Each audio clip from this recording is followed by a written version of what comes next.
Ini santri kapok kita kasih kesempatan sebentar teman-teman. Ini kemarin sudah naik santri kapok ini, sekarang mau naik lagi ini. Nggak kapok-kapok nih orang ini. Tidak sesuai dengan namanya. Santri kapok. Edis kapok juga. Ya. Silakan santri kapok. Dengar nggak kameramu? Suaraku? Kedengeran. Kedengeran. Kenapa kalau saya mau ini naik? Ini gelas ajaib nih teman-teman ya. Kenapa sebentar santri kapok? Ya ngantri bang, yang naik aja banyak. Gini. Ya bilang aja, tinggal ngantri nanti santri kapok kayak gitu jam 12 malam apa-apa. Ayo kita mulai. Ini santri kapok. Saya cuman ingin mengkonfirmasi aja nih. Kemarin kamu sudah mengakui bahwa umat Islam berseru-seru kepada orang mati, betul? Yang mana? Ulangi, yang mana? Umat Islam begini nggak? Ya Rasulullah, bener nggak? Udah, jangan bahas itu. Kita bahas aja yang ayat wama yantikul hawa. Wama yantikul hawa ilama huwa wahyu. Oh, mau yang kemarin. Ya. Oke, baik. Kamu ya saya terangkan biar jelas. Ya, baik. Coba. Di dalam Quran surat An-Najm, tenang. Ya. Kita bisa nggak bicaranya gantian, biar enak. Iya, gantian. Kamu dulu. Baik. Di dalam surat An-Najm, suaranya balik ke sini. Apakah Anda menyetel satu perangkat lain? Enggak, saya enggak. Masa balik ke situ? Halo? Kalau saya bicara, suara saya balik ke sini, menggema. Oh, bentar. Saya tak pakai headset aja ya. Sabar penonton.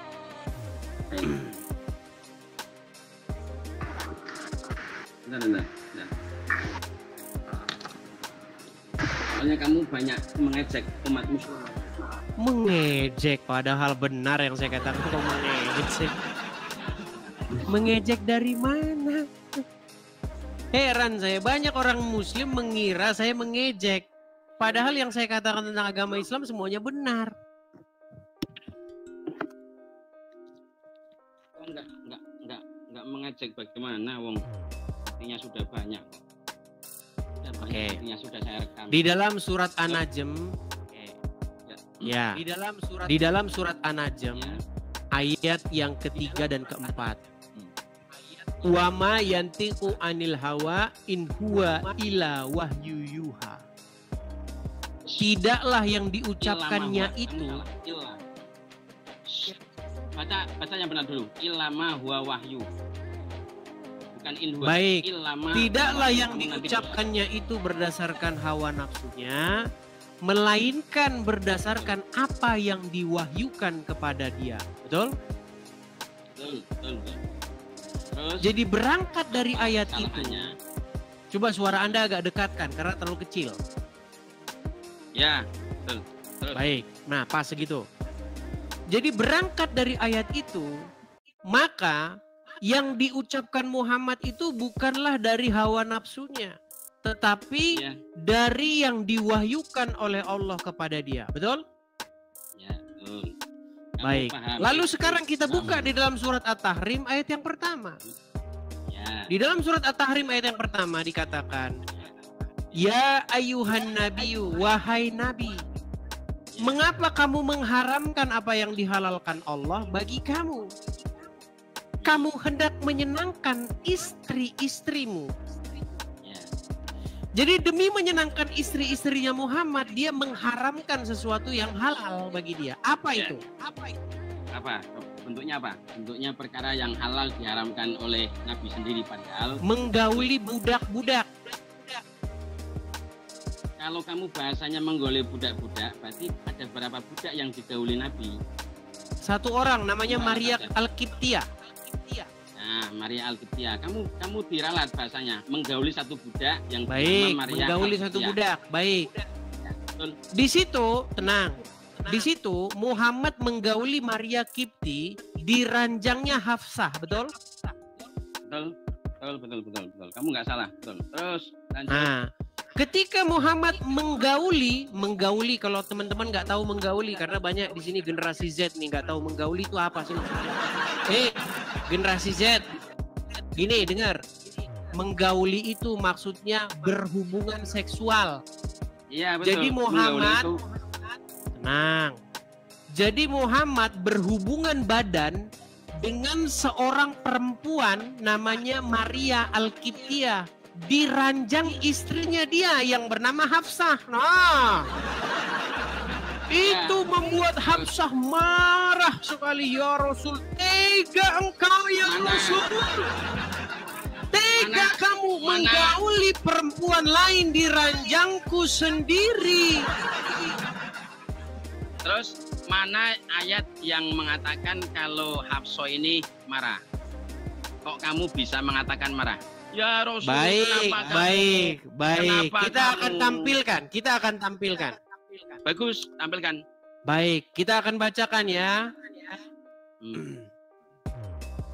Bagaimana Muhammad menggauli Maria Al-Qibtiyah di ranjang Hafsah? Ya. Waduh, Anda tidak tahu riwayat ini, saudara-saudara. Iya, terus. Baik. Terus kepahamanmu itu sudah salah. Saya balikan ya, saya balikan kamera saya. Sabar. Ya. Balikan kamera saya.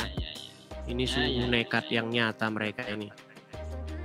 Tidak tahu cerita yang sangat familiar ini. Ya, perhatikan. Ulama tafsir berbeda pendapat sehubungan dengan asbabul nuzul yang melatar belakangi penurunan permulaan surat At-Tahrim ini.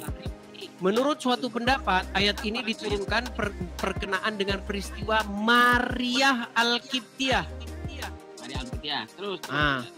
Lalu Rasulullah mengharamkan bagi dirinya, yakni tidak akan menggaulinya lagi. Stop. Kamu tahu nggak kenapa kok Rasulullah mengharamkan terus ditegur oleh Allah? Karena istrinya Muhammad yang namanya Hafsah, dia cemburu. Istrinya Muhammad. Oh ya, terus cemburu. Gini, di mana Muhammad menggauli Maria Qibtiyah? Di rumahnya Hafsah. Iya, di rumahnya Hafsah, di ranjangnya Hafsah. Yang mengatakan kalau Hafsah ini marah-marah mana tulisannya? Terus apa yang menyebabkan Muhammad mengharamkan? Kalau dia nggak marah? Nah makanya kamu mau tak terangin yang ahlinya Islam kayak gitu, jangan seotakmu sendiri kalau memaknani tafsir. Baik, kamu kita bacakan. Bacanya sudah benar. Kita bacakan. Ibrahim ibnu Yunus ibnu Muhammad telah menceritakan kepada kami, ayahku telah menceritakan kepada kami Hamad ibnu Salama dari Sabit dari Anas bahwa Rasulullah mempunyai seorang budak perempuan yang beliau gauli. Lalu Siti Aisyah dan Hafsah terus-menerus dengan gencarnya menghalang-halangi Nabi untuk tidak mendekatinya lagi. Ya. Kenapa mereka menghalang-halangi Muhammad untuk tidak mendekati Maria Qibtiyah? Ya. Karena pada waktu itu adalah giliran daripada Hafsah. Seharusnya Muhammad tidur dengan Hafsah, tapi Muhammad malah tidur dengan Maria Al-Qibtiyah. Itulah yang membuat Hafsah cemburu. Ya, terus. Lalu Muhammad berkata bahwa dia tidak akan lagi nih, perhatikan nih kata-katanya. Maka istri beliau berkata, "Wahai Rasulullah, teganya engkau melakukan itu di rumahku dan di atas ranjangku." Nah, terus stop dulu. Modiar koen. Kamu menerangkan kayak gitu. Ini namanya bukan saya diskusi. Tidak memfitnah santri kapok. Saya itu mengutip fakta walaupun orang Islam sering melihat saya sebagai seorang pemfitnah, bermulut kotor. Padahal yang saya katakan benar. Ya, lanjutkan saja dulu itu. Maka Nabi mengharamkan ibu Ibrahim, maksudnya Maria Al-Qibtiyah itu, karena punya anak dia nanti dari Muhammad. Itu atas dirinya. Lalu istri beliau bertanya, "Hai Rasulullah, mengapa engkau haramkan atas dirimu yang halal bagimu?"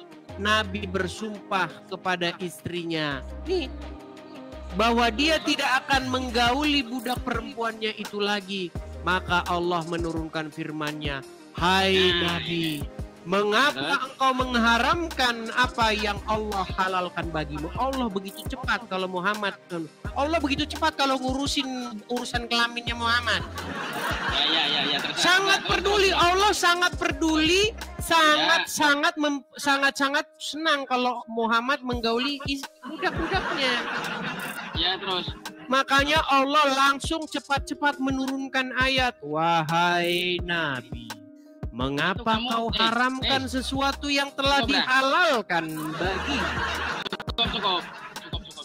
Baik, sekarang ke pertanyaan awal. Gini, yang keluar dari mulut Muhammad, tenang. Kita kembali ke tema surat An-Najm ayat 3 dan 4. Yang keluar dari mulut Muhammad itu adalah yang berdasarkan wahyu, bukan berdasarkan hawa nafsu, betul? Betul. Ketika dia mengharamkan Maria Kiptia, perkataannya itu dari hawa nafsunya atau dari wahyu? Dari itu muncul dari wahyu. Kalau wahyu kenapa ditegur? Makanya itu kamu nggak tahu. Begini saya terangkan. Mau terangkan nggak?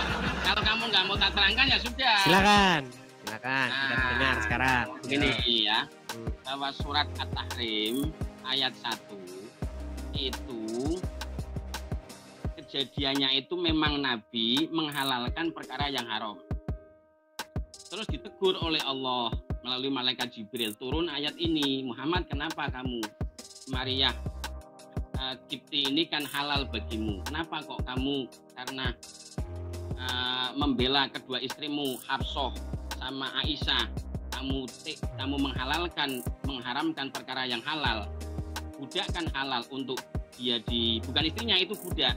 Budak itu dalam agama Islam itu halal untuk dibiduri, sama seperti istri." Yang pertama. Terus Allah turun itu karena Muhammad ini punya sifat yang dijaga oleh Allah untuk tidak berbohong. Dan Al-Quran ini, ayat ini itu bisa disimpulkan. Yang ditanya apa, yang dijawab apa? Oh, lah kamu mau tak terangkan apa enggak? Ini santri, waktu begini. Muhammad mengucapkan haram menggauli Maria Kipti, itu ucapan itu berdasarkan wahyu atau dari hawa nafsunya? Berdasarkan wahyu. Kalau berdasarkan wahyu, kenapa Allah menegur wahyunya? Itu hikmahnya. Gimana Anda ini nyambung atau tidak, Sonsor? Ini hikmahnya begini. Kalau itu wahyu dari Allah, bagaimana mungkin Allah menegur Muhammad? Bukankah itu wahyu dari Allah sendiri? Dari wahyu itu mengajari umat Islam, kalau orang bersumpah terus dia diingkari, maka wajib kafarot. Begitu. Gimana sih ini orang ini? Kamu nggak percaya. Berat. Begini. Gini. Tenang. Ini. Anda ini pura-pura nggak nyambung atau pura-pura PA. Dengar. Muhammad bersumpah. Dengar. Demi Allah, Maria Al-Qibtiyah haram bagi saya. Saya tidak akan lagi menidurinya. Ketika dia ucapkan begitu, ucapannya itu dari hati hawa nafsu dia atau dari wahyu Allah? Dari wahyunya Allah, karena ini ayat turun. Makasih Bang Ceki, makasih. Begini. Terus? Kalau itu wahyu dari Allah, iya. Kamu tahu wahyu nggak? Wahyu itu adalah sesuatu yang datang dari Allah. Lewatnya siapa? Lewat Jibril, terserahlah. Loh, yang benar kamu jawab, lewatnya siapa? Jangan mengalihkan perhatian. Kalau memang itu wahyu dari Allah, tenang. Kalau memang itu wahyu dari Allah, lantas kenapa Allah menegur Muhammad atas ucapan itu dengan kata-kata, "Hai Nabi, kenapa kau haramkan sesuatu yang sudah dihalalkan Allah?" Itu artinya ketika Muhammad mengucapkan mengharamkan itu, dia mengucapkan itu berdasarkan hawa nafsu dia. Makanya surat An-Najm ayat yang ketiga tadi, wa mayantiqu anil hawa in huwa illa wahyuha. Tidaklah yang diucapkan berdasarkan hawa nafsunya, melainkan yang diwahyukan kepadanya. Ayat itu menjadi ayat gombal gambol. Itu menurut kamu. Kok menurut saya? Mana? Itu menurut Mana logika buktinya? berpikir akal sehat. Nah, Gimana Anda ini? makanya akal sehatmu kurang susu. Makanya Ini bagaimana ini? lalu bagaimana? Tidak Kalau nyambungnya kamu bisa ya saudara-saudara. ayat Teman-teman, surat At-Tahrim ayat menurut 1, teman-teman dia pura-pura nggak nyambung atau pura-pura pengah? teman-teman, ini junjungan kamu si Edis ini ternyata pikirannya sudah somlah, memaknani ayat Al-Quran orang Muslim itu sepenaknya sendiri. Padahal yang dimaksud ayat ini itu benar dari wahyu Allah. Kalau memang ini hawa nafsu, coba artinya ada nggak mengatakan bahwa ini adalah hawa nafsu? Kalau begitu kenapa dia Kalau ditegur? ada, Oke, dia ditegur karena ucapannya salah atau benar?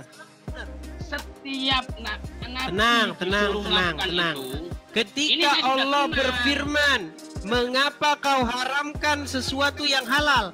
Berarti di situ ingin mengkoreksi perkataan Muhammad atau tidak? bukan hanya itu, yang kedua cerita masalah madu. Madu itu kan Nggak perkara makanan yang nyambung dia halal. ini teman-teman. Itu juga Santri, dengar. Allah menegur Muhammad atas ucapannya itu karena ucapannya benar atau karena ucapannya salah? ucapannya itu karena menghalalkan perkara. Benar atau salah menghalalkan ucapan perkara dia? yang halal. Benar. Kalau benar kenapa ditegur? Karena ini itu untuk diambil hukum umatnya bahwa seorang yang nanti bersumpah kok dia melanggar karena Nabi tadinya bersumpah. Dengarkan. Tadinya Nabi bersumpah Berat. tidak akan menggauli Sulit Maria kalau ngomong sama orang itu. Maria budanya itu, sehingga Sudahlah santri kapal. Marilah kita mencapai satu kesepakatan bahwa menurut Al-Quran Muhammad tidak layak dipercaya.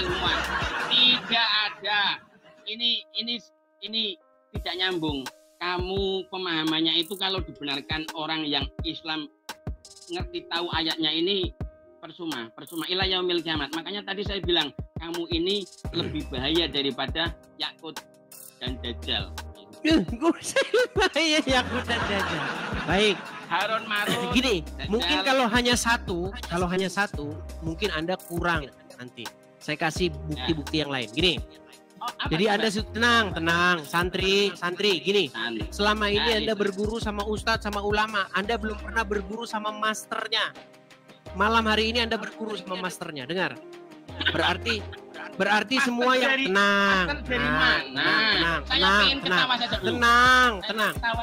tenang. Berarti selama ini Anda meyakini bahwa seluruh ucapan Muhammad, semua perkataan Muhammad itu bukan berdasarkan hawa nafsu, tapi berdasarkan ayatnya wahyu. Sudah jelas wama yang tikul hawa ilama huwa wahyu. Baik. Tidak ada dusta. Kamu yang tidak percaya. Baik. Apa? Lantas bagaimana? Ketika Muhammad pergi ke Madinah, dia mendapati para petani kurma sedang melakukan penyerbukan, penggabungan benang sari dan putik. Ditempel secara manual biar buahnya banyak. Tahu benang sari, tahu putik ya? Pernah sekolah kan? Terserah. Nah, ditempel sama petani kurma itu secara manual. Lalu Muhammad lewat. Dan dia berkata, apa yang mereka lakukan itu? Dijawab, mereka sedang menggabungkan benang sari dan putik supaya buahnya banyak. Lalu apa kata Muhammad? Jikalau mereka tidak melakukannya, sesungguhnya pohon kurma itu akan baik-baik saja. Lalu karena Nabi yang berbicara, karena perkataan Nabi adalah wahyu, karena ucapan Muhammad adalah kebenaran, petani kurma mengikuti perkataan Muhammad. Tetapi yang terjadi adalah yang diikuti bagaimana? Petani itu mengikuti apa? Mereka mengikuti Muhammad, mereka meninggalkan praktek itu. Mereka biarkan itu begitu saja sesuai dengan saran Muhammad. Tetapi ketika mereka mengikuti perkataan Muhammad, petani mengalami gagal panen. Dalilnya coba tunjukkan. Dalilnya mana lagi? Jangan ngeles. nanti itu ujung-ujungnya hadis yang mau memfitnah Nabi Muhammad. Memfitnah Muhammad katanya. Makanya sungguh orang-orang Islam harus belajar kepada Edis TV. Baik. Saya percaya sama kiai yang dia pakarnya hadis. Kalau karena Anda makanya selama ini Anda jadi orang Islam karena Anda dikibulin terus sama kiai. Perhatikan. Iya. Dengar. Perhatikan. Ini websitenya islami.co. Ya, perhatikan. Kisah namanya saja, judulnya aja udah bener nih. Judulnya sudah menunjukkan Muhammad ini tukang ngibul. Perhatikan. Kisah Nabi Muhammad yang pernah salah kepada petani kurma. Saya bacakan hadisnya. Nabi Muhammad merupakan sosok yang paling sempurna di muka bumi. Segala perbuatan, ketetapan, dan perkataannya telah menjadi teladan dan seterusnya. Akan tetapi, sebagai seorang manusia, semasa hidup Nabi Muhammad pernah berbuat salah yang berdampak pada masyarakat di sekitarnya. Nah, ini Muhammad ngeprank petani kurma. Dengar. Lihat. Dan kaum yang sedang mengawinkan pohon kurma. Lalu beliau bersabda, sekiranya mereka tidak melakukannya, kurma itu akan tetap baik. Tetapi setelah itu ternyata kurma tersebut tumbuh dalam keadaan rusak. Hingga suatu saat Nabi melewati mereka lagi dan melihat hal itu, beliau bertanya, ada apa dengan pohon kurma kalian? Mereka menjawab, bukankah Anda telah mengatakan hal ini dan hal itu? Beliau bersabda, kalian lebih mengetahui urusan dunia kalian.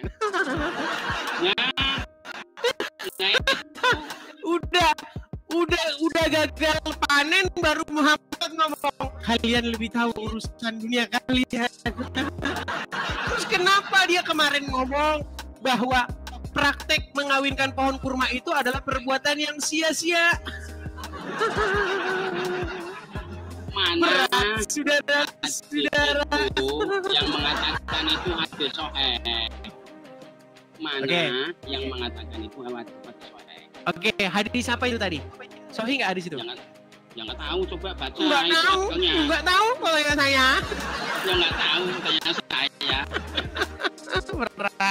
berat. Tenang santri, tenang. Saya bilang kamu Nis, kamu tentang masalah amin saja nggak bisa menerangin. Mau lari kemana?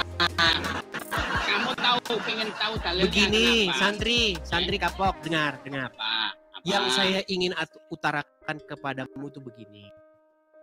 Muhammad berkata, tidaklah keluar dari mulutnya berdasarkan hawa nafsu, tapi berdasarkan wahyu. Bahkan Muhammad, dengar dulu saya lagi ngomong, kamu dengar. Bahkan dalam sebuah hadis, Muhammad pernah berkata, sambil menunjuk ke mulutnya dia berkata, demi zat yang jiwaku berada dalam genggaman tangannya, tidak keluar dari sini kecuali kebenaran. Ternyata ketika kita baca hadis tentang petani kurma tadi, keluar dari mulut Muhammad sebuah kesalahan. Artinya Muhammad sebagai seorang pembohong. Kamu kok berani mengatakan? Kenapa kamu masih nekat ngikutin Muhammad? Kenapa yang itu sekarang keberadaannya nggak ada? Lari dia, teman-teman, bahasanya. Jadi santri, saya sarankan kepada kamu begini. Ya. Bergantilah dulu pengikut Muhammad menjadi pengikut Yesus. Dari menuhankan Muhammad, ganti jadi menuhankan Yesus. Itu pesan saya kepada kamu. Sudah banyak penonton muslim, banyak komentar mereka. Sekalipun saya Islam, saya jujur harus mengakui bahwa Edis TV benar. Dia mengatakan yang benar. Yang bilang ini mana rekamannya? Kamu katanya di kolom-kolom komentar. Makanya kalau saya upload video, kamu lihat mereka. Tenang. Netizen tenang. Netizen muslim yang masih netral netizen muslim yang dia berpikiran luas, tidak mau membela A, membela B. Mereka mengiyakan perkataan saya. Sekalipun saya benci Edis TV, tapi yang diomongin bener dan gak ada ustadz yang bisa bantah dia. Lah ya, omongannya itu nekat yang nyata. Kamu upload di akun kamu biar saya tahu. Silakan baca di kolom komentar saya. Silakan baca. Kamu mampir ke profil saya. Di situ nanti ada video-video dan lihat kolom komentarnya. Banyak di situ muslim iya kan perkataan saya. Berapa bisa dihitung dari orang-orang muslim itu. Dah, sekarang gini aja. Kamu belajar. Ya, nanti kalau kamu sudah tambah ilmunya, baru kamu udah bisa lagi diskusi dengan saya ya. Ya, kamu saja memang yang takut kalau sama saya. Takut gimana? Kamu kalau jadi anu kamu jadi samsak hidup kamu di sini.